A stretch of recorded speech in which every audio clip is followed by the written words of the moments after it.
আসসালামু আলাইকুম, সকলকে স্বাগত আজকের ক্লাসে। আমাদের লিখিত কনসেপচুয়াল এবং এমপিরিক্যালের আউটলাইন ক্লাস দুটো হয়েছে। আজকে বাংলাদেশ বিষয়াবলীর আউটলাইন ক্লাস। সো আপনারা আশা করব ক্লাসটা দেখবেন। আমি চাচ্ছি যে বেসিক্যালি আমাদের আসলে কি পড়া উচিত এবং কি উচিত না সেটা নিয়ে একটু ডিসকাশন করা, যে আমাদের আসলে মূলত আউটলাইনটা দরকার।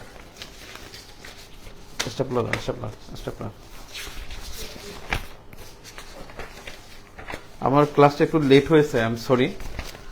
লেট হয়েছে যে আমি আসলে ম্যাটেরিয়ালস আমি প্রিন্ট করে রাখছি, কিন্তু আমি ভুলে অন্য একটা প্রিন্ট করছি। এখন যেটা আমি পড়াবো সেটা আমার আসলে প্রিন্টটা আমি কম্পিউটার খুঁজে পাচ্ছি না, যে কারণে খুঁজতে এখন আমার কষ্ট করলাম। এখন আমি এখনো পাই নাই, বাট অন্যভাবে ম্যানেজ করছি, মানে টাইম একটু নিয়ে।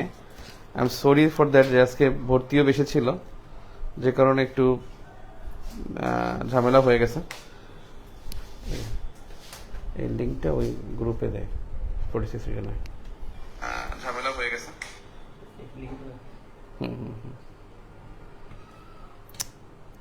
এখনকার ফেসবুক এত থার্ড ক্লাস হয়ে গেছে।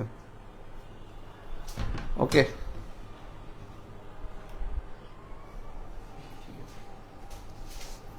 Thank you. আমি বাংলাদেশ বিষয়াবলীর মোট 16টা অধ্যায়, মানে বাংলাদেশ অ্যাফেয়ার্স মোট অধ্যায় 16টি, এবং এর মধ্যে 16টি অধ্যায় থেকে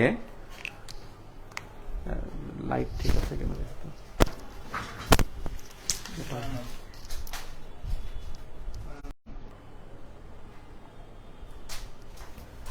বাংলাদেশ বিষয়াবলীর মোট 16টি অধ্যায়।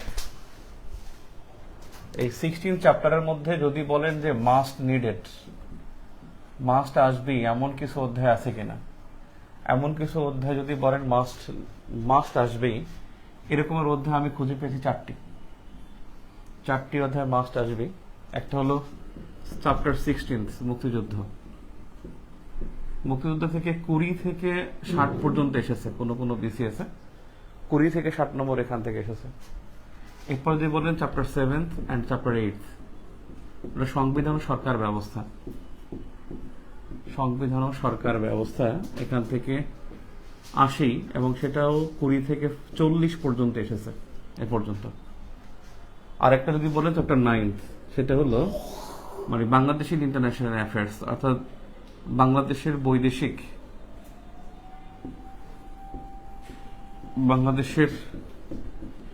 বৈদেশিক সম্পর্ক। অধ্যায়টার নাম ডিরেক্ট যদি বলি, অধ্যায়ের নাম সেটা হলো বাংলাদেশের বৈদেশিক নীতি সম্পর্ক না, বাংলাদেশের বৈদেশিক নীতি। প্রত্যেকবারই এখান থেকে আসছে। 4টা চ্যাপ্টার হলো মাস্ট নিডেড এবং মাস্ট বি ফলোড, এই অধ্যায় 4টা।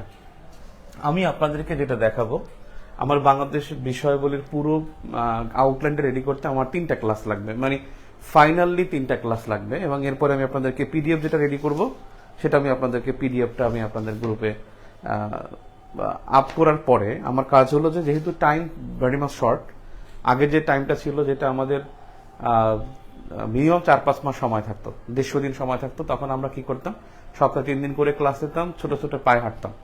মানে ইউ নেভার নো আমার যে প্ল্যান, এবং আমি যেই প্ল্যানটা রেডি করতেছি, আশা করি যে যদি আল্লাহ আমাকে সুস্থ রাখে, এবং আনবিলিভেবল একটা সাউন্ড নাই নাকি, হোয়াট ইজ দিস সাউন্ড? কোনো প্রবলেম না, সাউন্ড প্রবলেম হওয়ার কথা না। সাউন্ড কোনো প্রবলেম কিনা please,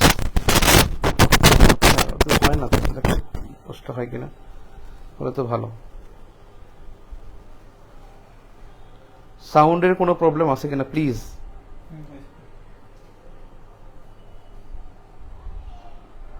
okay, no problem, okay, thank you very much.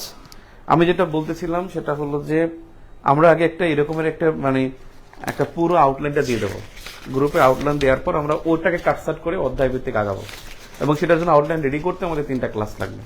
এখন বলতে পারেন যে ভাই আমি 3টা ক্লাস আমি পিডিএফটা দিয়েই তো করতে পারি, বেসিক্যালি আমি সেটা করব না, কারণ ইউ শুড নো যে আসলেই এটা মানে আশ্বস্ত করার বিষয় কিনা, যে এভাবে হতে পারে কিনা, মানে এই প্রশ্ন আসছে এইবার এই কন্টেক্সট গুলো আছে কিনা, সেই কন্টেক্সট গুলোকে আমরা রেডি করবো, দেন আমরা ভাবে আগাবো। এবং থ্রুলি বাংলাদেশ বিষয় বলে আশা করি এই উইকটা শনি সোম বুধ এই উইকটা পুরোটাই আমরা বাংলাদেশ নিয়ে আগাবো। তো যেখানে আমি বললাম যে মাস্ট নিডেড যেটা আসবেই, এটা হলো 4টা চ্যাপ্টার থেকে প্রশ্ন প্রত্যেকবারই আসে।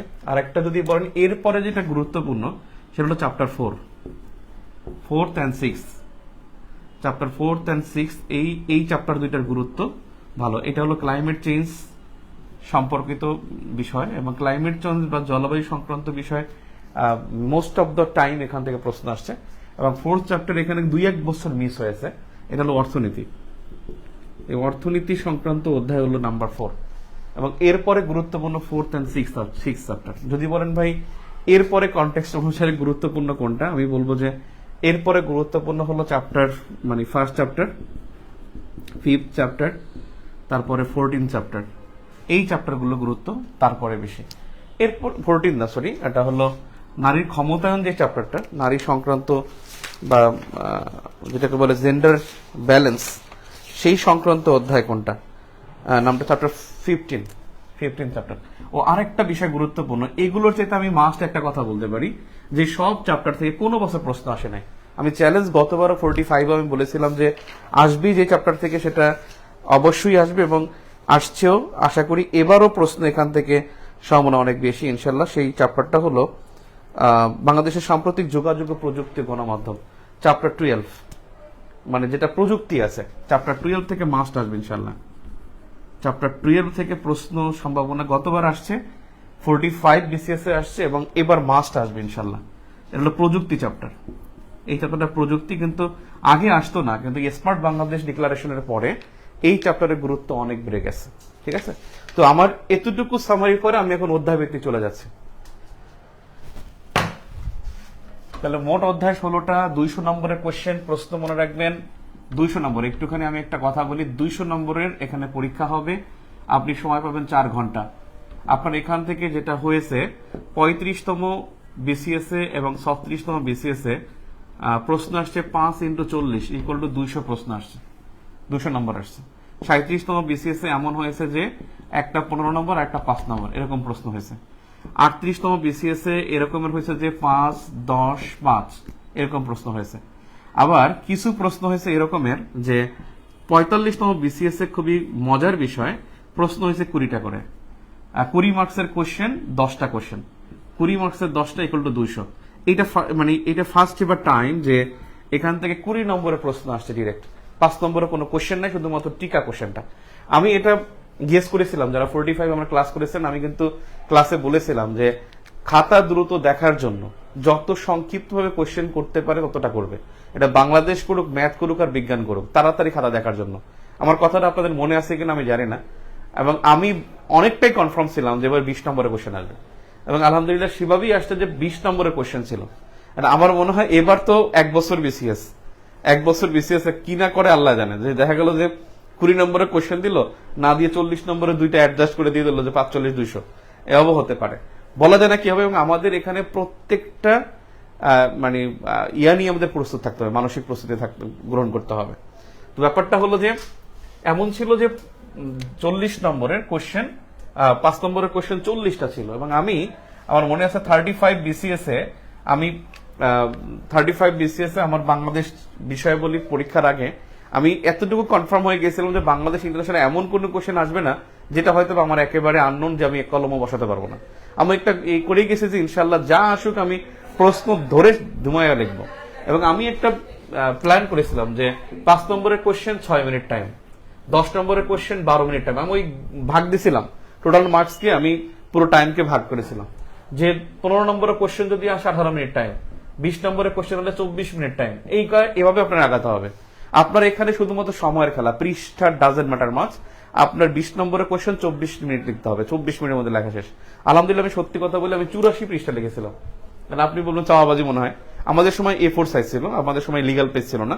A4 সাইজে এটা 84 পেজ হলে লিগ্যাল পেজে এটা 60 বা মোর 50 প্লাস, এরকম 50 to 60 পেজ হবে। তো 84 পেজ লিখছিলাম এবং আমার এটা মনে আছে স্পষ্ট যে আমার ঘন্টা পড়া শেষ, লেখা শেষ, আমার লেখা এবং দেখা শেষ, মানে লেখা শেষ, এরপর আমি সেলাই মাস্কারা করে নিয়েছি, এবার দেখতেছিলাম, তারপর আমার বন্ধু আসার মধ্যে নিয়ে গেছে এবং আমি এখানে 143 পেয়েছিলাম এবং আমার এটা মনে হয়েছিল যে আমি এখানে 150 পাবো, যে আমাকে ইনজাস্টিস করা হয়েছে 7 নম্বর। আমি 143 পেয়েছিলাম। এখানে বাংলাদেশ বিষয়বলি ইন্টারন্যাশনাল অ্যাফেয়ার্সে আপনি ভালো লিখলে মার্কস পাবেন ইনশাল্লাহ, পাওয়ার সম্ভাবনা অনেক বেশি, এখানে পাওয়ার সম্ভাবনা, মার্কস পাওয়ার সম্ভাবনা অনেক বেশি। আমি 89 লিখেছিলাম ইন্টারন্যাশনাল অ্যাফেয়ার্স, আমি 66 পেয়েছিলাম। 89 লিখেছিলাম, 66 পেয়েছিলাম ইন্টারন্যাশনাল অ্যাফেয়ার্স। আমি 11 নম্বর লিখতে পারিনি, আমার ওই সময় টাইম ম্যানেজ করতে পারিনি, প্লাস ম্যাথ পরীক্ষার পরে আমি পেট খারাপ হয়ে গেছিল আর কি। ম্যাথ পরীক্ষার পরে আমি সকাল একেবারে প্রথম দিনই ম্যাথ ছিল সকালে, বিকালে ছিল ইন্টারন্যাশনাল অ্যাফেয়ার্স 35তমতে। তো ম্যাথ পরীক্ষাটা আমি দিয়ে আমি টিউবের মানে একেবারে ট্যাবের পানি খেয়েছিলাম, আমার হাতে কিন্তু পানির বোতল, মানে এতটা হুতাশ, ম্যাথে 11 পাইছিলাম আমি, মানে পারিই নাই কিছু ম্যাথ। আমি অথচ 33তমতে 46 পেয়েছিলাম, কারণ মুখস্থ করতাম ঐকক নিয়ম, আমি ম্যাথ খারাপ। সেই গল্পটা আপনারা জানবেন, যারা আমার আশেপাশে ক্লাস করেন তারা জানেন। আলটিমেটলি আমার ইন্টারন্যাশনাল অ্যাফেয়ার্স আমি 11 নম্বর লিখতে পারি নাই, 89 আনসার করে 66 পেয়েছিলাম, আর 200 আনসার করে আমি এখানে 143 পেয়েছিলাম। তার মানে এখানে কিন্তু আপনার সকল প্রিপারেশন নিয়ে রাখতে হবে, এবং লেখার কি আর্ট বা আমি যতটুকু এক্সপিরিয়েন্স আছে, প্লাস আমি আমার লব্ধ জ্ঞান 35তম বিসিএস থেকে পড়াচ্ছি, তো এই লব্ধ জ্ঞান আমার অভিজ্ঞতা সব মিলিয়ে অ্যাডজাস্ট করে আমরা একটা ভালো কনক্রিট একটা প্রিপারেশন দিকে যাবো ইনশাল্লাহ। তো আমি যাই যে আগে আমরা দেখি যে প্রশ্নগুলো কি আসছে, আমরা খুবই প্রত্যেকটা কোশ্চেনে লেখার চেষ্টা করবো। শর্ট, আমি খুব শর্ট লিখে দেবো এই প্রশ্নটা শর্ট, যে এই বিসিএস এইটা আসছিল, তার মানে এই বিসিএস এটা গুরুত্বপূর্ণ, এটার আমি একটা সলিউশনে যাব। তো দেখি আমি যদি প্রশ্ন করি, আমি প্রথম অধ্যায় বাংলাদেশ বিষয়বলির প্রথম অধ্যায় যেটা আছে সেটা হলো যে বাংলাদেশের ভৌগোলিক অবস্থা। এবং এই প্রশ্নে ম্যাপ দিতে পারলে আপনি যদি 80% মার্কস আশা করেন, তাহলে ম্যাপ মাস্ট। ম্যাপ আপনার এখানে 80% নম্বর পেতে হলে, যদি মনে করেন বাংলাদেশ ইতিহাসে আপনি বেশি নম্বর পেতে চান, 80% নম্বর পেতে হলে আপনাকে ম্যাপ আঁকতে হবে। ম্যাপ ছাড়া আপনি 160 পাবেন বা 80% নম্বর পাবেন, 5-এ 4 পাবেন, 10-এ 8 পাবেন, এটা সম্ভব না। কারণ এই ভৌগোলিক অবস্থায় একেবারে মাস্ট বি নিডেড, এবং সেটা হলো যে আপনার ম্যাপ আঁকতে হবে এই অধ্যায়টা, মানে এই অধ্যায়ের প্রশ্নে ম্যাপ আঁকার জন্য কি যেটা করবেন, আপনি দেখবেন ভূগোল দ্বিতীয় পত্র, এটা এই বইটা দেখবেন, ইন্টারমিডিয়েট দ্বিতীয় পত্র মানে দ্বাদশ শ্রেণী, এই দ্বাদশ শ্রেণীর এই বইতে দেখবেন ম্যাপ আঁকা আছে। এবং ম্যাপটা যদি আমি আপনাকে চ্যালেঞ্জ দিলাম, যদি আপনি একদিন সময় নেবেন, 10 বার আঁকবেন, ডিগ্রি ধরে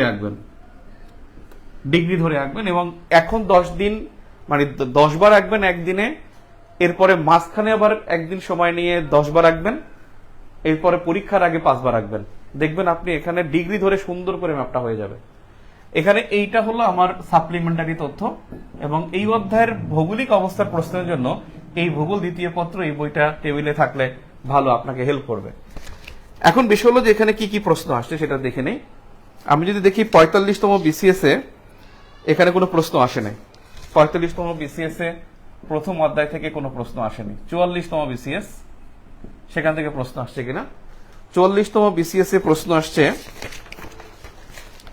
হ্যাঁ 44তম বিসিএস এ,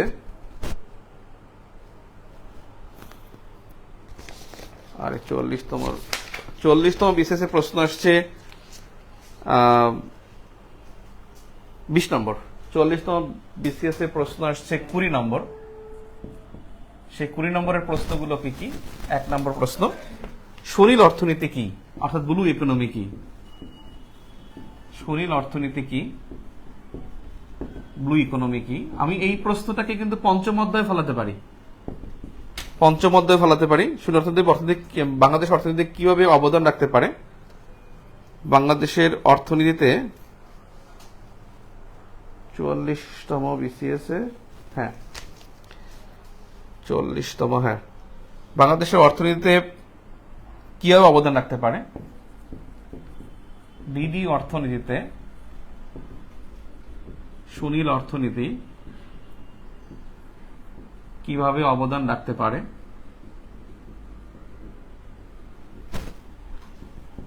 এটা ছিল 5, এটা ছিল 10।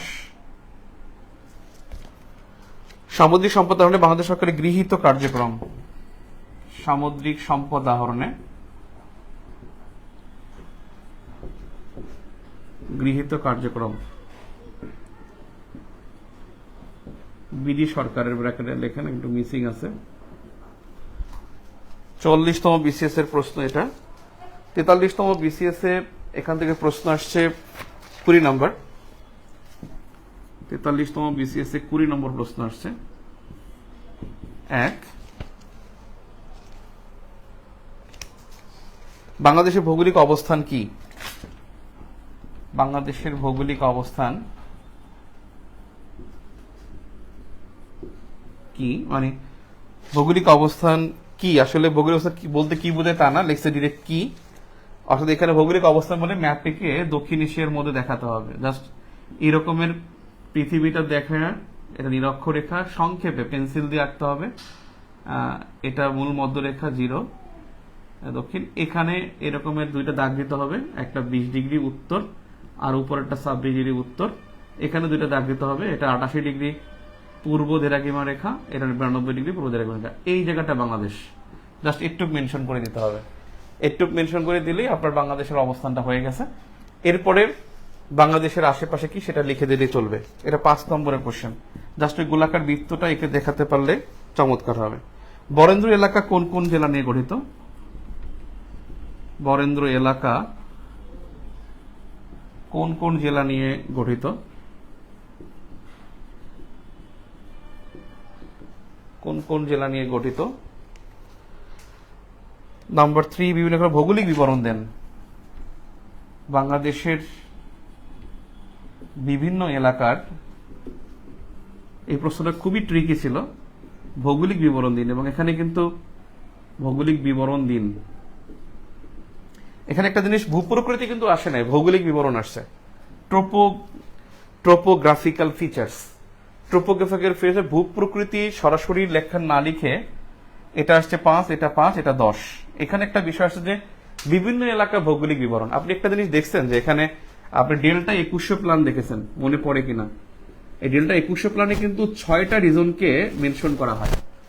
ডেল্টা 2100 প্ল্যানে 6টা রিজনকে দেখানো হয়, যেমন পাহাড়ি অঞ্চল, পর্বত, মানে 6টা অঞ্চলকে দেখা। একটা হলো পার্বত্য অঞ্চল, একটা হলো প্লাবন সমভূমি অঞ্চল, একটা হলো আপনার বরেন্দ্র অঞ্চল, একটা হলো হাওর অঞ্চল, একটা উপকূলীয় অঞ্চল, একটা নগর অঞ্চল। এই ভৌগোলিক বিবরণের মধ্যে এই 6টা পার্টকে দেখানো যেতে পারে। যদি কেউ ডেল্টা 2100 প্ল্যানে ওই 6টা দেখায়, তার জন্য খুব এক্সিলেন্ট হবে, তার আনসারটা খুব ভালো হবে। আর যদি সে ভূপ্রকৃতি লেখে তাহলে সে নাম্বার পাবে। কিন্তু যে ডেল্টা 2100 প্ল্যানের ভৌগোলিক বিবরণগুলো দিবে তার জন্য ভালো হবে, তার জন্য খুবই খুবই খুবই মানে ভালো হবে। আর ওই ভূপ্রকৃতি ওটা বনভূমির সাথে রিলেটেড, ভূপ্রকৃতি যেটা ওটা বনভূমির সাথে রিলেটেড। বনভূমির প্রশ্ন আসলে ভূপ্রকৃতি বনভূমিকে অ্যাডজাস্ট করে লেখা যায়। এখানে ভৌগোলিক বিবরণ বলার কারণে যদি কেউ ডেল্টা 2100 প্ল্যানকে অ্যাড্রেস করে তাহলে সে ভালো করবে। আমরা দেখি এরপরে 41তম বিসিএস এখান থেকে প্রশ্ন আসছে কিনা। 41তম বিসিএস এখান থেকে প্রশ্ন আসেনি।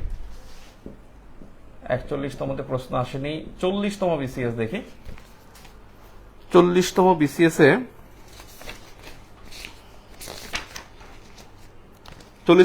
20 নম্বর আসছে। 20 নম্বর কি কি আসে দেখি। নাম্বার 1, বাংলাদেশের ভৌগোলিক অবস্থান ও ভূপ্রকৃতি বর্ণনা করুন। খুব ভালো প্রশ্ন। বাংলাদেশের ভৌগোলিক অবস্থান ও ভূপ্রকৃতি বর্ণনা করুন।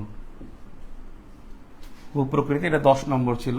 নাম্বার 2, ভূরাজনীতিতে বাংলাদেশের কৌশলগত অবস্থান ও ঝুঁকিসমূহ। ভূ রাজনীতিতে বাংলাদেশের কৌশলগত অবস্থান ও ঝুঁকিসমূহ। কৌশলগত অবস্থান ও ঝুঁকিসমূহ আলোচনা করুন। খুব ভালো প্রশ্ন, খুবই ভালো প্রশ্ন। এখনো এটা বলা যায় যে এটা গুরুত্বপূর্ণ, এখনো বলা যায় যে এটা গুরুত্বপূর্ণ। চমৎকার প্রশ্ন, কারণ বাংলাদেশের প্রবলেমের মধ্যে সবচেয়ে বড় প্রবলেম যেটা যদি বলেন বাংলাদেশের ভৌগোলিক যে ক্রাইসিস, তার মধ্যে সবচেয়ে ক্রাইসিস হলো যে জিও স্ট্র্যাটেজিক্যাল যে কনফ্লিক্ট। জিও স্ট্র্যাটেজিক্যাল কনফ্লিক্ট আমাদের আশেপাশে যাদের লোভনীয় দেশগুলো আছে, ইন্ডিয়া, চায়না এবং ইউএসএ, তাদের যে ইন্টারেস্ট আছে এই ভূ কৌশলগত বা ভূ জিও স্ট্র্যাটেজিক্যাল, এই কনসেপ্টটা থেকে এই প্রশ্নটা আবার আসতে পারে। 38তম বিসিএস এর প্রশ্ন দেখি। 38তম বিসিএস এ এখান থেকে প্রশ্ন আসেনি। 37তম বিসিএস এ আপনি দেখেন আসে নাই আসছে, আসে নাই আসছে, এরকম কিন্তু ঘটতেছে। বাংলাদেশের ভৌগোলিক অবস্থা ও সুবিধাগুলি বর্ণনা করি। বাংলাদেশের ভৌগোলিক অবস্থা ও সুবিধা সমূহ বর্ণনা করি। সুবিধা, ভৌগোলিক সুবিধা আর কি, ভৌগোলিক সুবিধা, এই প্রশ্নটাই। কৌশলগত অবস্থান, হ্যাঁ না না ওইটা না। এরপরে আসছে 36তম বিসিএস এ। এখান থেকে প্রশ্নটার সুবিধাগুলো বর্ণনা করি, এটা 10 নম্বর একটা কোশ্চেন ছিল। 36তম বিসিএস এ প্রশ্ন আসছে প্রবাল দ্বীপের গুরুত্ব। 1 নম্বর প্রবাল দ্বীপের গুরুত্ব। 5 নম্বর একটা কোশ্চেন আসছে। 36তম এবং 35তম যা আসছে সবই 5 নম্বর, এজন্য এখানে কোশ্চেন বেশি। নাম্বার 2 তে আসছে নিষ্ক্রিয় বদ্বীপ বলতে কি বোঝায়। আমাদের বদ্বীপ কিন্তু 5টা, 5 ধরনের বদ্বীপ। নিষ্ক্রিয় বদ্বীপ বলতে কি বোঝায়, এবং নিষ্ক্রিয় বদ্বীপটা হলো বাংলাদেশের যে অংশটা হলো যশোর, ঝিনাইদহ, নড়াইল, এটা নিষ্ক্রিয় বা মৃতপ্রায় বদ্বীপ। আর সক্রিয় বদ্বীপটা হলো ফরিদপুর থেকে একেবারে বরিশাল সাগর পর্যন্ত, এটা সক্রিয় বদ্বীপ। আর স্রোতস বদ্বীপটা হলো সুন্দরবন। আর পরিণত বদ্বীপটা হলো যে সুন্দরবন এবং হলো যশোর এর মাঝখানে যে অংশটা, খুলনা, গোপালগঞ্জ, তারপর হলো আপনার নড়াইলের কিছু অংশ, বাগেরহাট, সাতক্ষীরার উপর অংশটা, এরা হলো আবার পরিণত বদ্বীপ। এই বদ্বীপ 5 ধরনের। নাম্বার 3 যেটা, নাম্বার 3 আসছে এখান থেকে বরেন্দ্র অঞ্চল ও বরেন্দ্র জাদুঘরের গুরুত্ব বর্ণনা করুন। আমি সংক্ষেপে লিখতেছি, বরেন্দ্র অঞ্চল ও বরেন্দ্র জাদুঘর,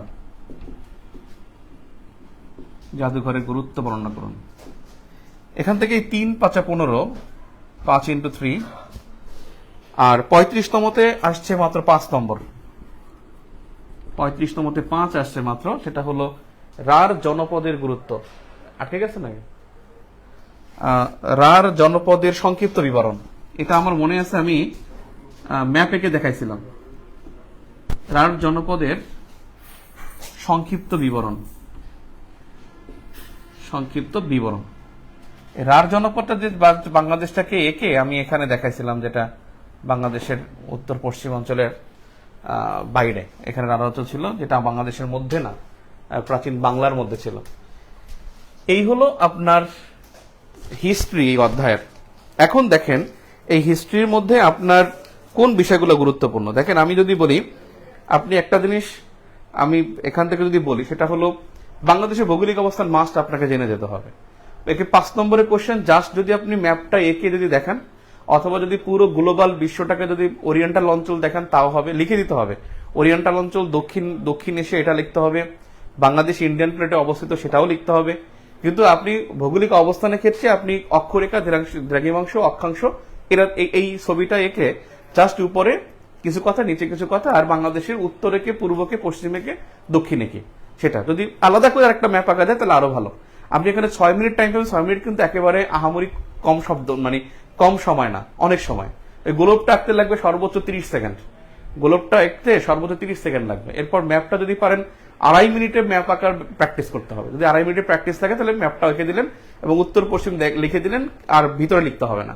ম্যাপ আঁকলে কি হবে, আপনার এখানে প্রেজেন্টেশনটা সুন্দর হবে, ফোকাসটা হবে এবং সবার চোখের নজরটা রাইটারের ওই দিকে যাবে। যদি বাংলাদেশের ম্যাপটা এঁকে দেন তাহলে সুন্দর হবে। তাহলে আমি দেখেন এখানে একটা সামারিতে আসি, আমি তারপরে লিখে দিচ্ছি যে কি কি এখান থেকে পড়া উচিত। নাম্বার 1 যদি বলি, বাংলাদেশের ভৌগোলিক অবস্থা পড়তে হবে। একেবারে কনভেনশনাল যে বিষয়টা বা প্রচলিত বিষয়, ভূপ্রকৃতি পড়তে হবে। 3 নম্বরে যে বিষয়টা গুরুত্বপূর্ণ, সেখানে এখানে এই অধ্যায়ের মধ্যে নো চেঞ্জ, এখানে কিছু কিছু অধ্যায় আছে আপনার চেঞ্জ হবে, এবং জুন মাসে যখন বাজেট প্রকাশ হবে, ইকোনমিক রিভিউ প্রকাশিত হবে, তখন অনেক ডেটা চেঞ্জ, পুরো চেঞ্জ। চ্যাপ্টার 4 আপনি ধরতেই পারবেন না। জলবায়ু পরিবর্তনে কিন্তু পুরোপুরি এই অর্থনীতি সমীক্ষার যে জলবায়ু পরিবর্তন অধ্যায়টা আছে তার সাথে রিলেটেড। অর্থনৈতিক সমীক্ষা যদি কেউ পড়ে সে কমপক্ষে মানে 40-50% তার বাংলাদেশ বিষয়গুলি ওকে হয়ে যাবে, কারণ ওখানে প্রত্যেকটা অধ্যায় কিন্তু আলাদা আলাদা, পরিবেশ অধ্যায় আলাদা, ওখানে অর্থনীতি অধ্যায় আলাদা, শিল্প অধ্যায় আলাদা, ওখানে দেখবেন আপনার নারীর ক্ষমতায়নও ওখানে আলাদা করে আলোচনা করা আছে, সামাজিক নিরাপত্তা, দারিদ্র্য বিমোচন, টেকসই উন্নয়ন, এরকম আলাদা আলাদা চ্যাপ্টার আছে, 19টা চ্যাপ্টার আছে। 19টা চ্যাপ্টারের মধ্যে অনেকগুলো চ্যাপ্টারই আমাদের সিলেবাসের সাথে যায়, এই জন্য ওগুলো ইকোনমিক রিভিউর সাথে আপনি অ্যাডজাস্ট করতে পারবেন, কিন্তু ভৌগোলিক অবস্থানের সাথে ওগুলো সম্পর্ক একেবারেই নাই। তো দেখেন এখানে আমি বলছিলাম প্রথমত ভৌগোলিক অবস্থান, ভূপ্রকৃতি, থার্ড যেটা বলছিলাম সেটা হলো যে বাংলাদেশ যে বদ্বীপ, এই বদ্বীপের বৈশিষ্ট্যগুলো, আমি যে কয়টা বদ্বীপ বললাম 5টা বদ্বীপ জেনে যাব, যে কোনো একটা আসলে যেন আমি ধাপ করে লিখতে পারি। এরপরে যেটা হলো যে বাংলাদেশের ভূকৌশলগত ঝুঁকি এবং সুবিধা, এটা ইন্টারন্যাশনাল অ্যাফেয়ার্সে লাগবে 7ম অধ্যায়। এই প্রশ্নটাই আবার এই অধ্যায়েরই মানে এই বাংলাদেশেরই আবার 9ম অধ্যায় আপনি লিখতে পারবেন। 9ম অধ্যায় যেটা বাংলাদেশের বৈদেশিক নীতি, সেখানেও লেখা যাবে। আবার বাংলাদেশের যে ভৌগোলিক কিছু ঝুঁকি আছে, বাংলাদেশের ভৌগোলিক ঝুঁকি, এখানে বন্যাপ্রবণ এলাকা, এখানে হলো আপনার লবণাক্ত পানি ঢুকে যাচ্ছে, তারপরে সমুদ্রের পৃষ্ঠের উচ্চতা হচ্ছে, নদী ভাঙন এলাকা, তারপরে হলো এখানে আপনার পানির স্তর কমে যাচ্ছে, অনেক মানে আন্তঃনদী সংযোগ প্রকল্প নিয়ে সমস্যা আছে, হাইড্রোডিপ্লোমেসির সমস্যা আছে, বর্তমানে আবার হিট ওয়েভ আসছে। তো সবকিছু মিলিয়ে এখানে ভৌগোলিক কিছু ঝুঁকি আছে। আমার মনে হয় এবছর ঝুঁকিটাই বেশি গুরুত্বপূর্ণ, সুবিধা অনেক। আমরা এখানে সুবিধা হলো যে আমাদের এখানে ভূমি উর্বর, আমাদের এখানে মানে পানির প্রাচুর্যতা, মিষ্টি পানি, পৃথিবীর অনেক দেশে এত মিষ্টি পানি নাই, পৃথিবীর ম্যাক্সিমাম দেশে লবণাক্ত পানি বা পানির উৎস নাই, আমাদের প্রচুর পরিমাণে এখানে মিষ্টি পানি। আমরা এখানে মাছ উৎপাদনে আমরা তৃতীয়, আমাদের এখানে ভৌগোলিকভাবে অনেক কিছু আমাদের কিন্তু শক্তিশালী দিক আছে, কিন্তু আমাদের আবার ঝুঁকিও আছে। শক্তিশালী এবং সুবিধা এবং ঝুঁকি এটাও করতে হবে। এরপরে যেটা আছে যে এখান থেকে আপনি মনে রাখবেন যে কিছু প্রশ্ন একেবারে পিলি থেকে আসবে, বরঞ্চ অঞ্চলের গুরুত্ব এটা আলাদা করে লিখে পড়তে হয় না। আপনার প্রশ্ন আসছে প্রবাল দ্বীপের গুরুত্ব, এটা আলাদা করে নোট করে পড়ার কোনো বিষয় না, কারণ আপনি প্রবাল দ্বীপ পড়বেন, আগামী বছর চলে আসবে আপনার দেখা যাবে যে প্রবাল দ্বীপ আসে নাই, দেখা যাবে যে আপনার জন্য চলে আসবে যে কাকড়াচরের গুরুত্ব অন্য একটা চলে আসবে। সো এইটা প্রিপারেশন আমরা নিতে পারবো না।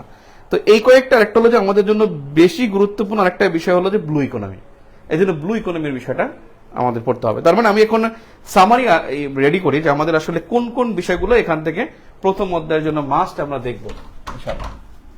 যে প্রশ্নগুলো অতীতে আসছে সেগুলো আমরা দেখলাম, এখন দেখে আমাদের জন্য করণীয় কি।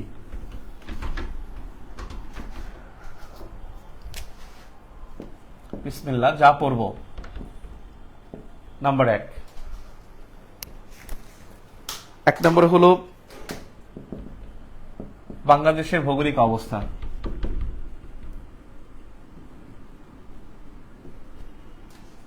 2 নম্বর হলো বাংলাদেশের ভৌগোলিক অবস্থান ও এর সুবিধা ও ঝুঁকিসমূহ, বিশেষ করে ভূকৌশলগত ঝুঁকি।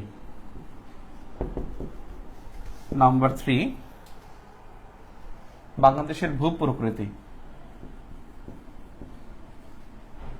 নাম্বার 4 বাংলাদেশের বদ্বীপ সমূহ ও এর বৈশিষ্ট্য।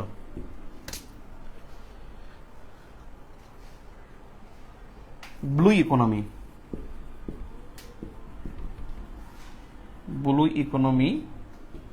ও এর গুরুত্ব,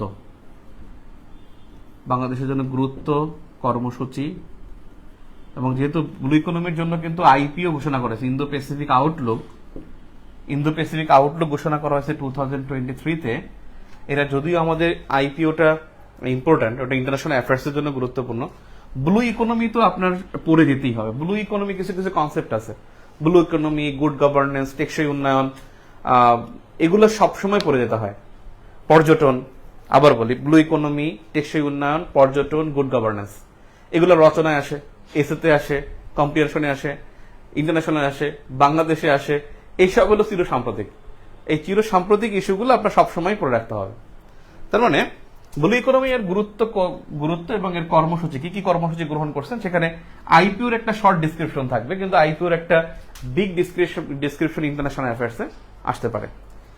এরপরে হলো ব্লু ইকোনমির সাথে কিন্তু এখানে যে আমাদের যে সমুদ্র জয়, আমরা যে সমুদ্র জয় লাভ করেছি তার একটা নোট মনে রাখতে হবে, যে সমুদ্র জয়, আমরা সমুদ্র জয় লাভ করছি, এটা কিন্তু কানেকশন করতে হবে যে আমরা সমুদ্রে এত আয়তন 1,18,813 12 সালে মিয়ানমারের সাথে, 14 সালে ভারতের সাথে আমরা এখানে সমুদ্র সীমা আমরা জয় করেছি, তার একটা শর্ট ডিসক্রিপশনের মধ্যে ঢুকবে। আপনি ব্লু ইকোনমির মধ্যে সমুদ্র জয় এবং যদি আইপিও না লেখেন তাহলে উত্তরটা ইনকমপ্লিট থেকে যায়। আমি আপনাকে একটা জিনিস বলছি যে কিছু কিছু বিষয় আছে আপনি সবই লিখতে পারবেন, কিন্তু ওই টার্মিনোলজি গুলো না থাকলে কিন্তু আসলে প্রশ্নের উত্তরটা তারা মনে করে যে আসলে কিছু মিসিং আছে, কিছু মিসিং আছে। আমি আগের ক্লাসে বলেছিলাম, আপনাদের মনে করতে পারেন কিনা দেখেন, আপনি ভাই বাংলাদেশ ভারতের সীমান্ত সমস্যা নিয়ে বলছেন, কিন্তু সেখানে আপনার ল্যান্ড বাউন্ডারি এগ্রিমেন্ট বা এলবিএ 1974 নাই, তাহলে এখানে কিছু মিসিং আছে।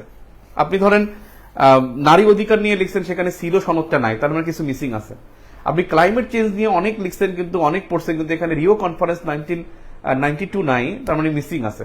টেকসই উন্নয়ন নিয়ে অনেক কিছু আলোচনা করছেন, বাট জোহানেসবার্গ সামিট 2002 যেখানে টেকসই উন্নয়নের কথা বলা আছে এটা নাই, তার মানে একটু মিসিং আছে।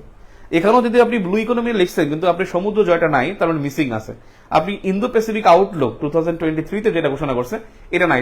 আপনি যখন খাতা দেখবেন সেই মনে করবে যে কি জানি এটা ঘোষণা করছিল না, ইন্দো প্যাসিফিক কি জানি, এটা কই, ওটা নাই, তার মানে মনে করবে যে এখানে উত্তরটা নাই।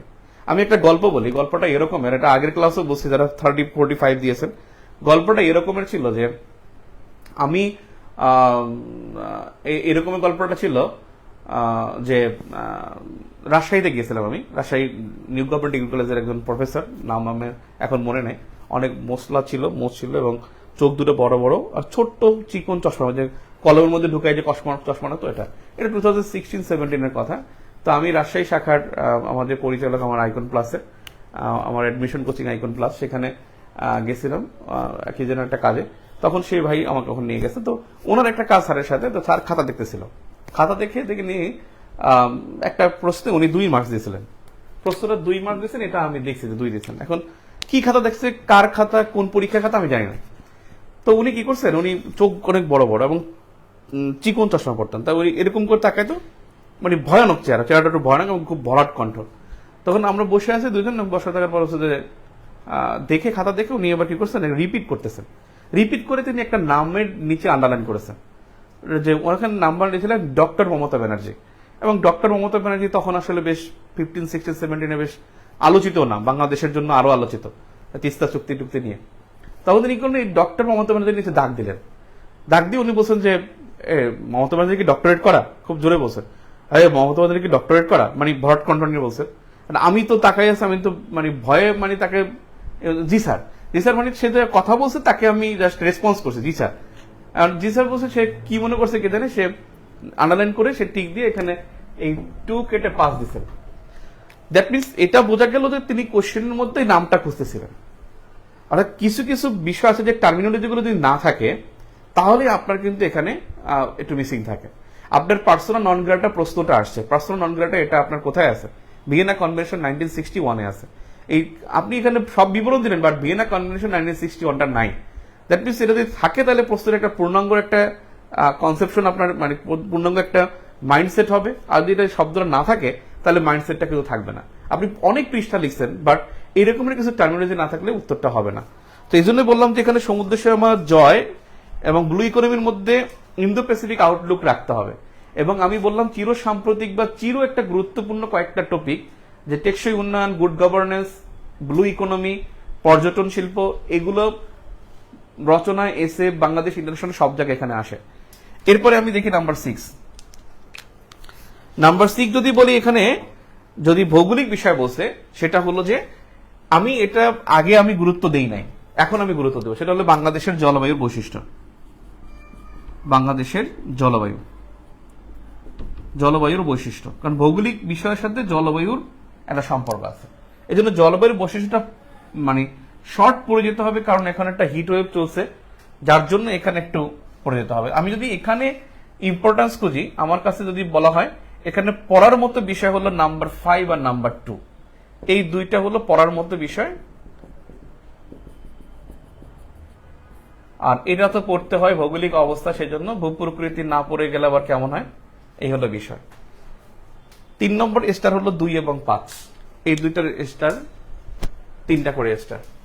তাহলে আমি প্রথম অধ্যায়টা দেখলাম এবং এটা দেখলাম যে 3টা বিসিএস এ আসে নাই, 38তমতে আসে নাই, 45তমতে আসে নাই, 41তমতে, হ্যাঁ 41তমতে আসে নাই।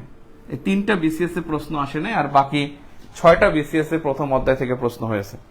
আমি এখন দেখি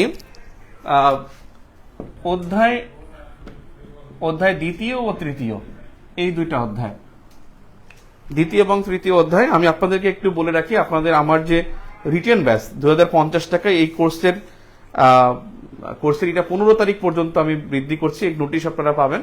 এবং আমি চাইবো যে আপনারা যদি ভর্তি হন দ্রুত ভর্তি হয়ে যাবেন, আমার আর কোনো ব্যাচ শুরু হবে না, আর কোনো ব্যাচ হবে না। এই ব্যাচে যত দেরিতে ভর্তি হবেন তত বেশি রেকর্ড ক্লাস করতে হবে। আর যদি ভর্তি না হন তাদের ভীষণ ভিন্ন কথা, আর পরে কোনো ব্যাচ হবে না। সো 15 তারিখ পর্যন্ত 2050 টাকার এই ফিটা, এরপরে 2250 টাকা ফি হয়ে যাবে 15 তারিখ পরে ইনশাল্লাহ।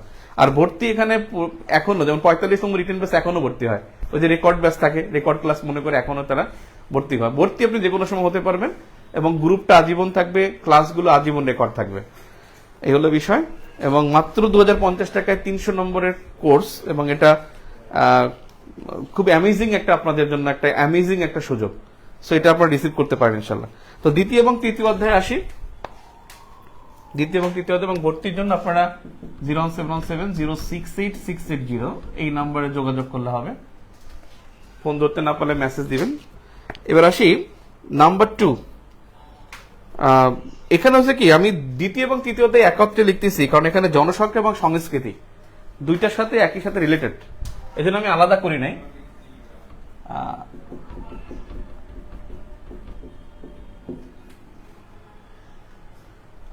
নাই। কারণ এখানে জনসংখ্যা এবং সংস্কৃতি বিষয়ক, সেজন্য এখানে আলাদা করার প্রশ্ন আসে না।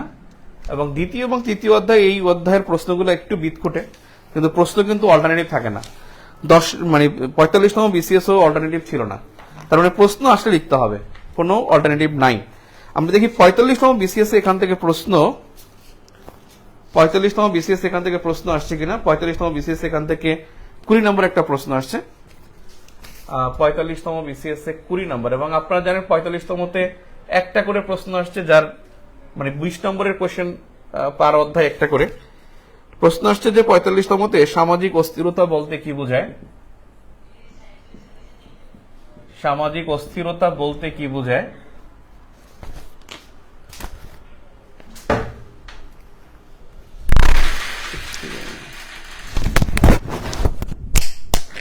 লাগাতো আপনার কে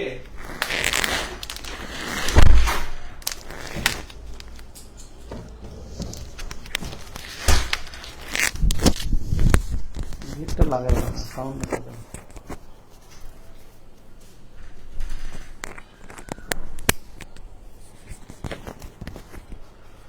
দেখি সামাজিক অস্থিরতা বলতে কি বোঝায়। সামাজিক অস্থিরতা বৃদ্ধির কারণ ও প্রতিকার, কারণ ও প্রতিকার।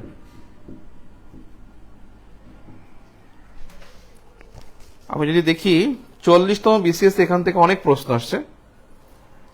40তম বিসিএস এ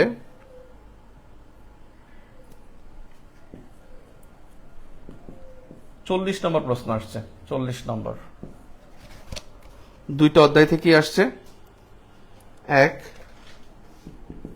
40 নম্বর আসছে যে বাংলাদেশ সমতল ভূমিতে বসবাসকারী ক্ষুদ্র জাতিসত্তার পরিচয়। বিডি সমতল ভূমিতে, খুব দ্রুত লিখবেন কারণ আপনাকে কিন্তু 21 ঘন্টা টানা লিখতে হবে 5 দিনে। এখানে হাতের লেখা যার যত বেশি চালু সে তত বেশি আগায় থাকবে। সমতল ভূমিতে বসবাসকারী ক্ষুদ্র জাতিসত্তার পরিচয় দিন, 5 নম্বর। নাম্বার 2, পার্বত্য চট্টগ্রামের ক্ষুদ্র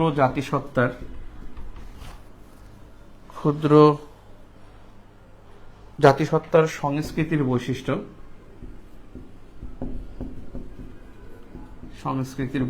লিখুন।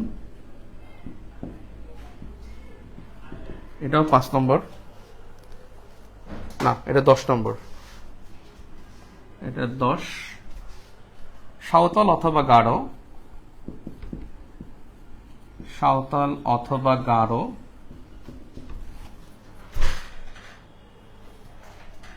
গারোর জীবনাচরণ লিখুন।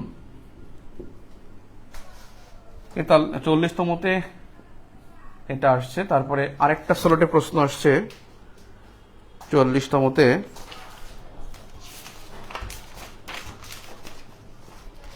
প্রত্নতাত্ত্বিক নিদর্শন বলতে কি বোঝায়?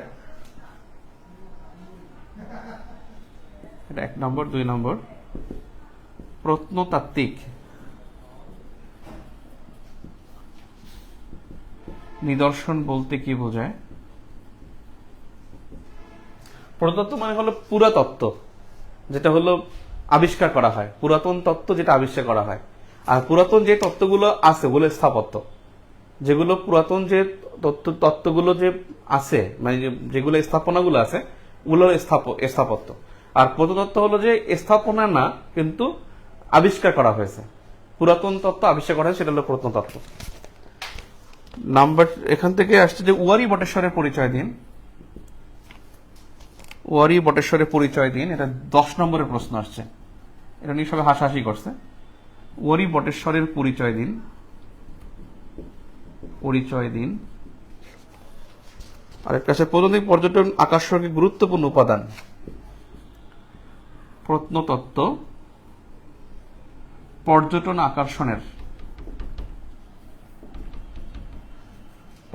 আকর্ষণের গুরুত্বপূর্ণ উপাদান। গুরুত্বপূর্ণ উপাদান ব্যাখ্যা করুন।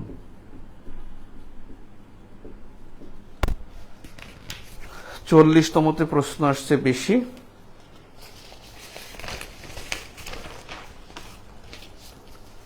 43তমতে যে আসবে প্রশ্ন, এটা আমরা একেবারে কনফার্ম ছিলাম যে 43তমতে প্রশ্ন আসবে, কারণ 43তম পরীক্ষাটা যখন হয় তখন জনশুমারি প্রকাশ করা হয়। 20 নম্বর আসছে। 1, জনশুমারি কি? জনশুমারি কি? 2, ক্ষুদ্র নৃগোষ্ঠী বলতে কি বোঝায়? ক্ষুদ্র নৃগোষ্ঠী বলতে কি বোঝায়? মানে যেসব জাতিগোষ্ঠীর আদিবাস অন্য দেশে এবং তাদের ক্ষুদ্র অংশের বসবাস বাংলাদেশে, তারা হলো ক্ষুদ্র জনগোষ্ঠী। নাম্বার 3 প্রশ্ন আসছে যে বাংলাদেশ জাতিগত সাংস্কৃতিক বৈচিত্র্য বর্ণনা করুন। বাংলাদেশের জাতিগত ও সাংস্কৃতিক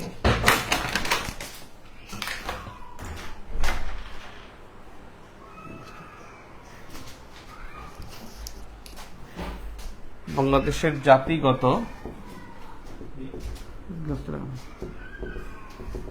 ও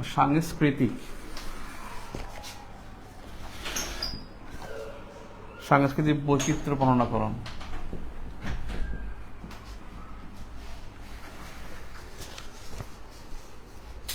কুড়ি নম্বর আসছে। এখান থেকে 41তম বিসিএস ও কোশ্চেন আসছে। 41তম বিসিএস এ 20 নম্বর আসছে। এটা 10, 5, 5। তবে এবার 46তমতে আপনাদের কিন্তু জনশুমারির বৈশিষ্ট্য পরীক্ষা আসতে পারে, কারণ জনশুমারি থেকে মাত্র 5 নম্বরের কোশ্চেন হয়েছিল। আমরা দেখছেন এবারও আপনাদের পিডিতেও তো কিন্তু জনশুমারি থেকে প্রশ্ন হয়েছে। পিডিতে জনশুমারি থেকে যে প্রশ্নটা হয়েছে সেই প্রশ্নের নাম হলো আপনার জনশুমারি থেকে যে প্রশ্নটা হয় সেই প্রশ্নটা হলো যে আপনার জনসংখ্যার ঘনত্ব কত, মানে ঘনত্ব কম কোন বিভাগে। এখান থেকে যে প্রশ্ন আসছে এই প্রশ্নটা আসলে গুরুত্ব নাই। সামাজিক উন্নয়নে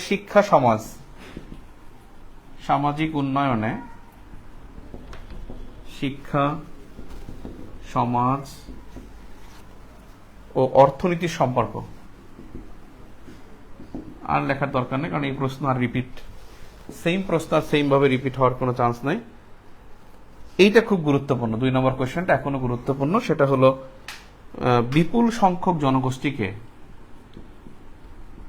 বিপুল সংখ্যক জনগোষ্ঠীকে মানব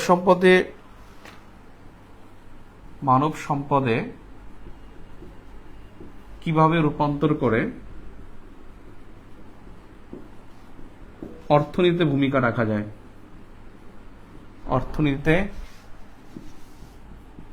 রাখা যায়, কারণ এটা জনসংখ্যা সংক্রান্ত, তো সেজন্য। 43তমতে একটা প্রশ্ন, আমি দুঃখিত, আরেকটা প্রশ্ন আসছিল 43তমতে, যে ডেমোগ্রাফিক ডিভিডেন্ড 44তমতে আসছিল প্রশ্নটা, আমি দুঃখিত। 44তমতে 60 নম্বর আসছে, এখান থেকে 44তমতে 60 নম্বর আসছে। আরেকটা 16 যে প্রশ্নটা আসছে, ডেমোগ্রাফিক ডিভিডেন্ড বলতে কি বোঝায়? ডেমোগ্রাফিক, আমি টপিকটা লিখে রাখলাম, demographic dividend, very very important. আমরা যারা 41তমতে আমার ক্লাস করেছে, আমি এটা 41তম 43তমতে খুব ভালো করে পড়িয়েছিলাম, 44তমতে পড়িয়েছি, 44তমতে আসছে। ডেমোগ্রাফিক ডিভিডেন্ড বেসিক্যালি যে জনমিতিক লভ্যাংশ, এই টার্মটা খুবই গুরুত্বপূর্ণ, আর এখন তো আরো বেশি গুরুত্বপূর্ণ। জনমিতিক লভ্যাংশ হলো যে যদি কর্মক্ষম জনগণের বয়স 50% জনগণের বয়স যদি কর্মক্ষম হয়, মানে 15 থেকে 64 বছর বয়সকে বলা হয় কর্মক্ষম, এই কর্মক্ষম জনগোষ্ঠী যদি 50%-এর বেশি হয়, তাহলে সেই দেশটাকে ডেমোগ্রাফিক ডিভিডেন্ড অর্জন করেছে বলে মনে করা হবে। এবং এই ডেমোগ্রাফিক ডিভিডেন্ড যদি অর্জন করা হয়, তাহলে 4টা জিনিস বেড়ে যায় একটা রাষ্ট্রের, 4টা, মানে এটা ডেমোগ্রাফিক ডিভিডেন্ড হলো, মানে যখন একটা দেশের মানুষের 50% জনগণ 15 থেকে 64 বছরের মধ্যে যারা কর্মক্ষম জনগোষ্ঠী 50%-এর বেশি হয়, বাংলাদেশে প্রায় 67%। এই জন্য বাংলাদেশ ডেমোগ্রাফিক ডিভিডেন্ড দেয়। এখন প্রশ্ন হলো যে ডেমোগ্রাফিক ডিভিডেন্ড হয় কোন দুটি কারণে হবে? যদি একটা দেশের মানুষের গড়ায়ু বাড়ে এবং জনসংখ্যা বৃদ্ধির হার হ্রাস পায়, তখন দেখা যায় যে একটা হিউজ নাম্বার অফ পিপল এরা কর্মক্ষম হয়ে যায়। তাহলে আমাদের গড়ায়ু বাড়তেছে এবং জনসংখ্যা বৃদ্ধির হার হ্রাস পাচ্ছে, এই কারণেই আমরা ডেমোগ্রাফিক ডিভিডেন্ডে প্রবেশ করতে পেরেছি সিন্স 2012 টিল 2042। 2042 সাল পর্যন্ত আমাদের এটা ভালো থাকবে। এখন বলেন তো 2041 সালে আমরা বলছি গড়ায়ু 80 বছর হবে, তাহলে গড়ায়ু 80 বছর হলে তার নির্ভরশীল জনগোষ্ঠী, 64 বছরের পর মানুষগুলো নির্ভরশীল জনগোষ্ঠী, অর্থাৎ অনির্ভরশীল জনগোষ্ঠী বা কর্মক্ষম জনগণ 50%-এর বেশি হলেই ডেমোগ্রাফিক ডিভিডেন্ড হবে। আর 15 থেকে 64 যারা, তারাই অনির্ভরশীল। 15-র আগে যারা, তারা নির্ভরশীল, 64-র পরে যারা, তারা নির্ভরশীল। এই জন্য গড়ায়ু বাড়লে, বেশি বাড়লেও সমস্যা যে ওখানে কি একটা বিশাল বুড়ো জনগোষ্ঠী থাকবে। তখন কি হলো যে এর ফলে 4টা রেজাল্ট হয়। একটা হলো কি যে এখানে অর্থনৈতিক সঞ্চয়টা বাড়ে, কারণ 4 জনের মধ্যে 3 জন কাজ করে, 2 জনেরটা খরচ করে, 1 জনেরটা সঞ্চয় হয়ে যায়। নাম্বার 2 হলো লেবার ফোর্স বাড়ে, অর্থাৎ শ্রম শক্তি বাড়ে। নাম্বার 3 হলো এই সবকিছুর ফলে সেভিংস বাড়ছে এবং হলো শ্রম শক্তি বাড়ছে, যার ফলে ইকোনমিক গ্রোথ হয়। আর নাম্বার 4 যেটা, সেটা হলো হিউম্যান ক্যাপিটাল বাড়ে। হিউম্যান ক্যাপিটাল কি? মানব পুঁজি। মানব পুঁজিটা কি? মানব পুঁজি হলো যে একটা মানুষ যখন গড়ায়ু বাড়ে এবং সে যখন 64 বছর পর্যন্ত থাকে, তখন তার কি হয়, তার যেটা হলো যে নলেজ, তারপর হলো তার যে এক্সপিরিয়েন্স, তার যে উইজডম, এই জিনিসগুলোকে কাজে লাগানো যায়, এটাকে বলা হয় মানব পুঁজি। অর্থাৎ কর্মদক্ষতা, তারপর অভিজ্ঞতা, এগুলো হলো জ্ঞান, এগুলো হলো মানব পুঁজি, হিউম্যান ক্যাপিটাল বলে। তার রেজাল্ট হয় 4টা, হিউম্যান ক্যাপিটাল বাড়ে, সেভিংস বাড়ে, লেবার শক্তি বাড়ে, ইকোনমিক গ্রোথ হয়। এবং সেই সম্ভাবনার মধ্যেই বাংলাদেশটা এখন আছে। এবং একটা দেশ 30 থেকে 40 বছর এই অবস্থাটা থাকে এবং সেইটাকে কাজে লাগিয়ে উন্নত চরম শিখরে চলে যায়। জাপান হলো সবচেয়ে বেশি উদাহরণ। 1955 সাল থেকে 2005 পর্যন্ত প্রায় অলমোস্ট 50 ইয়ার্স তারা এই ডেমোগ্রাফিক ডিভিডেন্ডের সুবিধাটা লাভ করেছিল। এবং যেই জাপান দ্বিতীয় বিশ্বযুদ্ধে ধ্বংস হয়ে গেছে, সেই জাপান কিন্তু 1955 সাল থেকে 2010 পর্যন্ত second biggest economy in the world ছিল, অর্থাৎ দ্বিতীয় বৃহত্তম অর্থনৈতিক শক্তি ছিল। এখন 4 নম্বর বা 5 নম্বরে, এখন সেকেন্ড হলো চায়না, আর ফার্স্ট হলো ইউএসএ। থার্ড হলো ইন্ডিয়া, ফোর্থ হলো জার্মানি, মানে জিডিপির দিক থেকে। তো সেখানে কিন্তু এখন জাপান একটু পিছিয়ে চলে গেছে, ফোর্থ বা ফিফথ হয়ে গেছে। তো বেসিক্যালি হলো যে ডেমোগ্রাফিক ডিভিডেন্ডের এই কনসেপ্টটা কিন্তু এবারে গুরুত্বপূর্ণ। 44তমতে এখান থেকে 20 নম্বরের কোশ্চেন আসছে যে ডেমোগ্রাফিক ডিভিডেন্ডকে কিভাবে কাজে লাগানো যায়। আমরা যদি দেখি 41 এবং তারপরে একটা চান্সেসে যাই, যেখান থেকে 38তম বিসিএস এ ক্ষুদ্র নিরীগোষ্ঠী থেকে প্রশ্ন আসছে। এই অধ্যায়টা একটু বড়, কারণ দুইটা অধ্যায়কে অ্যাডজাস্ট করার কারণে এটাকে বড় দেখা যায়। 38তম বিসিএস এ প্রশ্ন আসছে এখানে 20 নম্বর। প্রশ্ন আসছে যে 38তম বিসিএস এ ক্ষুদ্র নিরীগোষ্ঠী বলতে কাদেরকে বোঝায়।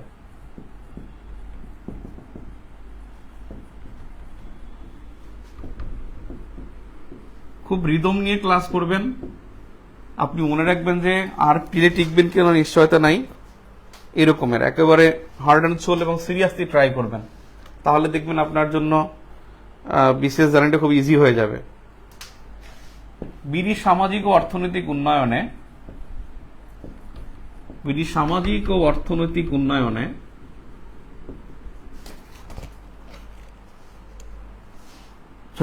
সামাজিক ও অর্থনৈতিক ক্ষেত্রে ক্ষেত্রে ক্ষুদ্র নৃগোষ্ঠীর অবদান মূল্যায়ন করুন। ক্ষুদ্র নৃগোষ্ঠীর অবদান, ক্ষুদ্র নৃগোষ্ঠীর অবদান নাম্বার 3, ক্ষুদ্র নৃগোষ্ঠীর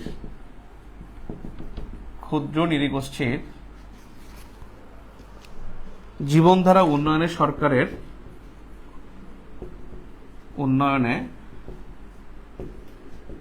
সরকারের গৃহীত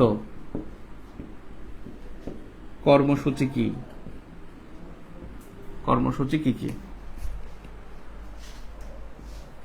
এই প্রশ্নটা বেশ ভালো, এটা কিন্তু 10 নম্বরে ছিল। এখানে ক্ষুদ্র জীবনধারা উন্নয়নে সরকারের গৃহীত কর্মসূচি কি, খুবই এখনো গুরুত্বপূর্ণ এই কোশ্চেনটা। এখানে জীবনধারা উন্নয়নে আমি কয়েকটা কিছু বলে, যেমন আপনার প্রাইমারি এডুকেশনটা ওদের ল্যাঙ্গুয়েজে করা হয়েছে। তারপরে হলো এখানে যোগাযোগ ব্যবস্থার উন্নয়ন করা হয়েছে। আগে মোবাইল যোগাযোগ ছিল না, এখন টেলি যোগাযোগ হয়েছে। তারপরে হলো জজ আদালত ছিল না, এখন জজ আদালত হয়েছে। ওদের কিন্তু সামাজিক ভূমির বাইরে অন্য কোনো ভূমির মালিকানা ছিল না, সেটাও মানে অমিট করা হয়েছে। তারপরে হলো ওদের এখানে পার্বত্য ভূমি বিরোধ নিষ্পত্তি কমিশন করা হয়েছে। তারপরে হলো এখানে সিকিউরিটি বা নিরাপত্তা বিষয়টা দেখানো হয়েছে। এরপর হলো ওদের হলো যে পার্বত্য আঞ্চলিক পরিষদ এবং পার্বত্য স্থানীয় সরকার পরিষদকে শক্তিশালী করা হয়েছে। ওদের কিন্তু স্থানীয় সরকারের 2টি স্তর করা হয়েছে, এই আর কি। নেতৃত্ব গঠনে ওদের কিন্তু ওই স্থানীয় জেলা পরিষদ যেটা, সেখানে কিন্তু ওদের অংশগ্রহণ সবচেয়ে বেশি, মানে ওদের সদস্য সংখ্যা বেশি থাকে। বিশেষ করে 13 থেকে 14 জন থাকে ওদের 21 জনের মধ্যে, 21 জন 23 জন এই হিসেবে। সেখানে ওদের কিন্তু সিংহভাগ ওদের জাতিগোষ্ঠী, অর্থাৎ এবং ওদের জন্য আলাদা একটা মন্ত্রণালয় আছে, যে পার্বত্য চট্টগ্রাম বিষয় মন্ত্রণালয়। এইসব বিষয়গুলো তুলে ধরতে হবে। 37তম বিসিএস এ প্রশ্ন আসছে, খুবই অদ্ভুত কোশ্চেন। কিছু কোশ্চেন আছে আপনার অদ্ভুত থাকবে এবং কিছু প্রশ্ন আছে যেগুলো আপনার প্রিলির প্রিপারেশন দিয়ে লেখা যাবে। কিছু প্রশ্ন আছে যে প্রিলির প্রিপারেশন দিয়ে লেখা যায়। তো বিষয় হলো যে 37তম বিসিএস এ প্রশ্ন আসছে যে নরগোষ্ঠী ও জাতি বলতে কি বোঝায়। নাম্বার 2, বাঙালি একটি সংকর জাতি ব্যাখ্যা করুন।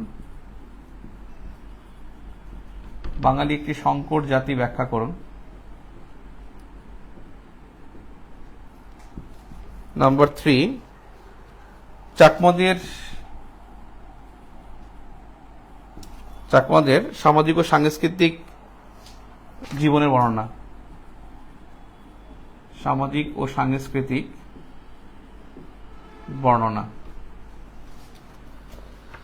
36তম বিসিএস এবং 35তম বিসিএস এখান থেকে প্রশ্ন আসেনি। 36তমতে আসেনি, 35তম প্রশ্ন আসেনি।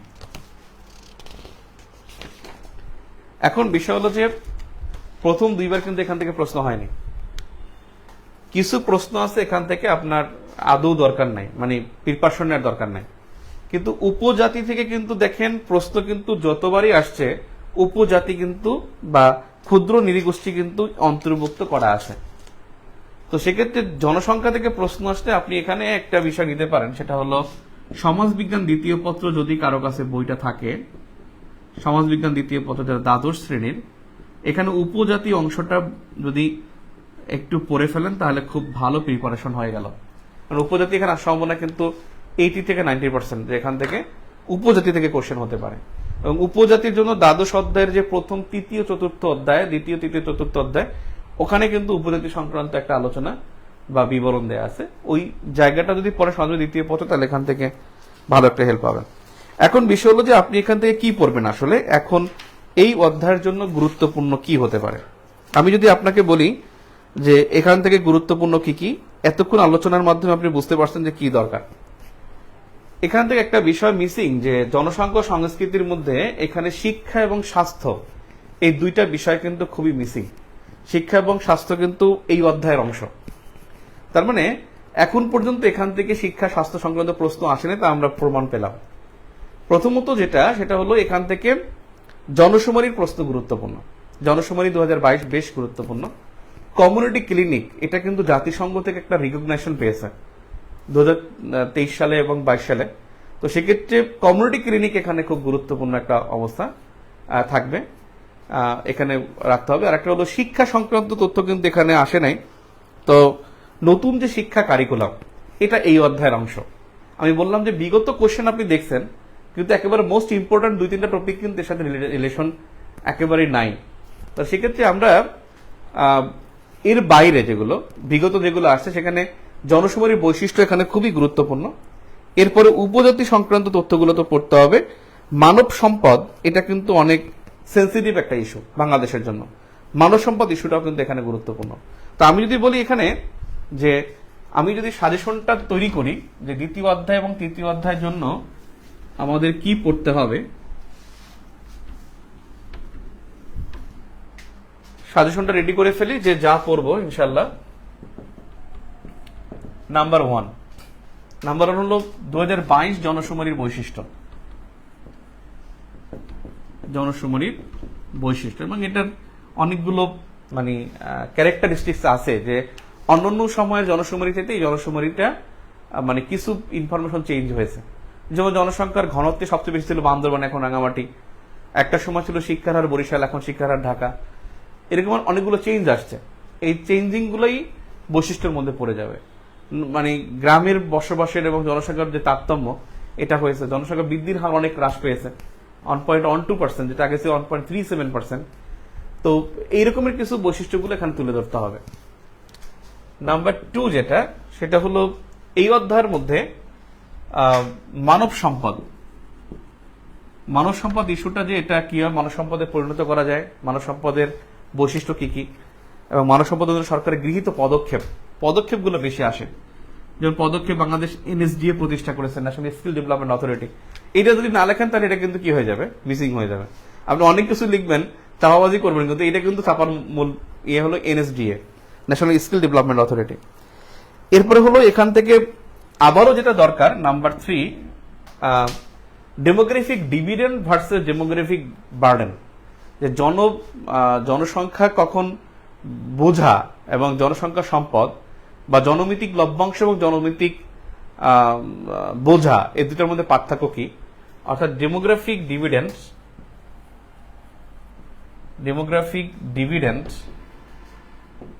ভার্সেস ডেমোগ্রাফিক বার্ডেন, এটা প্রিপারেশন নেওয়াটা খুব জরুরি। নাম্বার 4, 2000 যে শিক্ষা কারিকুলাম, নতুন শিক্ষা কারিকুলাম, এই সঙ্গে আপনি যদি টপিক বাছাই করবেন, এরপর প্রশ্ন কিন্তু আপনার কোনটা আসবে আমরা জানি না। শিক্ষা কারিকুলামের বিষয়বস্তুগুলো পড়ব, বিশেষ করে এটার চ্যালেঞ্জেস গুলো খুব বেশি ইম্পর্টেন্ট। প্রয়োজনীয়তা ও চ্যালেঞ্জ। নাম্বার 5, কমিউনিটি ক্লিনিক এটার গুরুত্ব, প্রয়োজনীয়তা, সফলতা। Community clinic very very important. Number 6, উপজাতি সংক্রান্ত যা আছে, উপজাতি সংক্রান্ত তথ্য। এখন দেখেন, আপনি এগুলো পড়ছেন, পরীক্ষা আছে সংকর জাতি, এইসবের আমরা কিন্তু প্রিপারেশন নেব না। এই প্রিপারেশন নিয়ে আপনি কুলোতে পারবেন না, কারণ এগুলো আপনার রিটেনের বেসিক থেকে, প্রিলির বেসিক থেকে বা কিছু বানাইও লিখতে হবে। বাংলার একটা সংকর জাতি প্রমাণ করো, এগুলো বাংলার প্রশ্ন ছিল, বাংলা সাহিত্যের প্রশ্ন এখানে আসছে।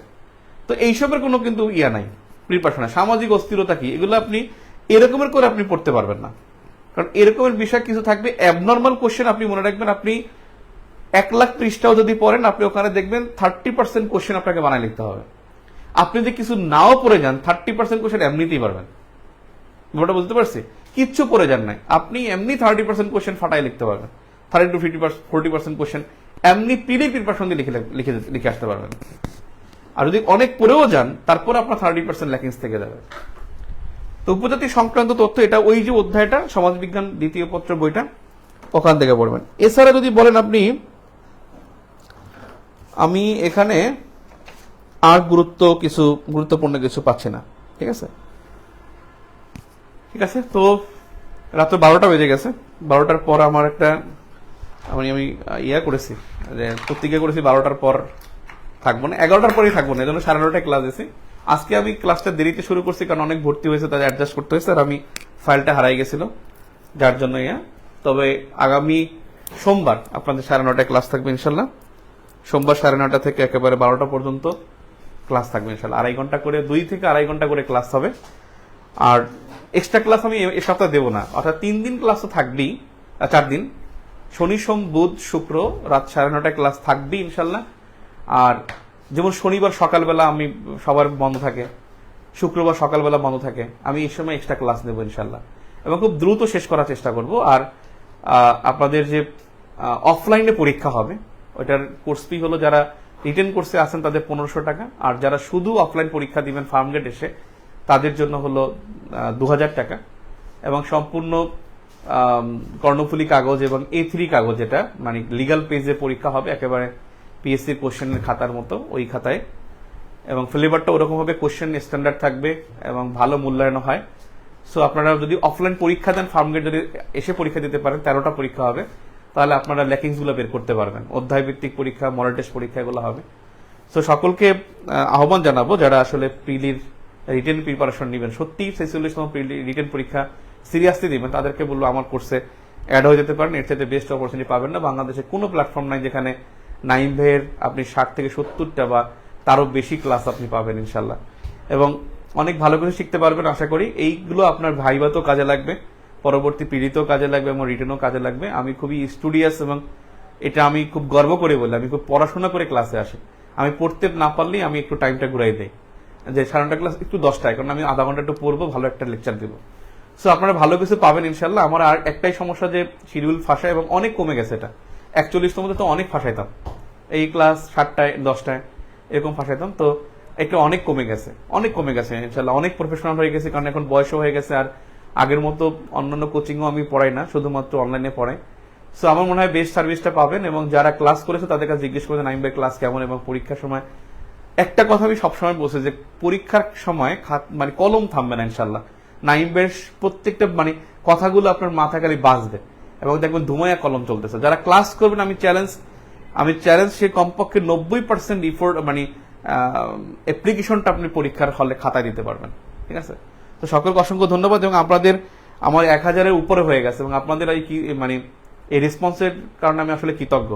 মানে এত কম টিকিয়েছে রিটার্নে, এবং তার মধ্যে একটা হিউজ নাম্বার অফ অ্যাপ্লিকেন্টস বা candidates are involve here. Very much optimistic and very much grateful to you. আলহামদুলিল্লাহ, এটা আসলেই সত্যি অভাবনীয়। এটা আমার মনে হয় কোনো কোচিং এতগুলো স্টুডেন্ট এখনো ক্যারি করতে পারে না, কারণ 10,638 জনের মধ্যে মিনিমাম 5-6 হাজার আছে বিসিএস জিন, 3-4 বার রিটেন প্রিলি পরীক্ষা পাস করছেন তারা। আচ্ছা, যা হোক, আমি এমনও দেখছি যে 43-44 কোর্স করছে, আবার 46 কোর্স করতেছে, 45 রিটেন কোর্স করছে, আবার 46-এ ভর্তি হয়েছে। Thank you very much, absolutely, আপনারাই আমার ইন্সপিরেশন। তো তো সকলে যদি ভর্তি হয়ে যান আগামী 15 তারিখের মধ্যে দ্রুত ভর্তি হয়ে যান, এবং পরবর্তী ক্লাস সোমবার ইনশাল্লাহ 9:30 দেখা হবে। আসসালামু আলাইকুম। আর আমি পিডিএফটা সোমবারই শেয়ার করব। আর একটা অনুরোধ, আর একটা বিষয়, আমি গ্রুপে কিছু এডিটোরিয়াল দেবো, এডিটোরিয়ালগুলো একটু প্লিজ আপনারা একটু, অন্তপক্ষে কিচ্ছু না, খালি ঢুকে একটা রিডিং দিয়ে বের হয়ে যাবেন। নোট করার দরকার নেই, কিচ্ছু করার দরকার নেই, যা করার নাইম ভাই করবেন ইনশাল্লাহ। আপনি শুধু মানে লিঙ্কটা, ইম্পর্টেন্ট লিঙ্কটা আমি শেয়ার করবো, ওটা জাস্ট একবার রিডিং দিবেন থ্রুলি। Thank you. আসসালামু আলাইকুম।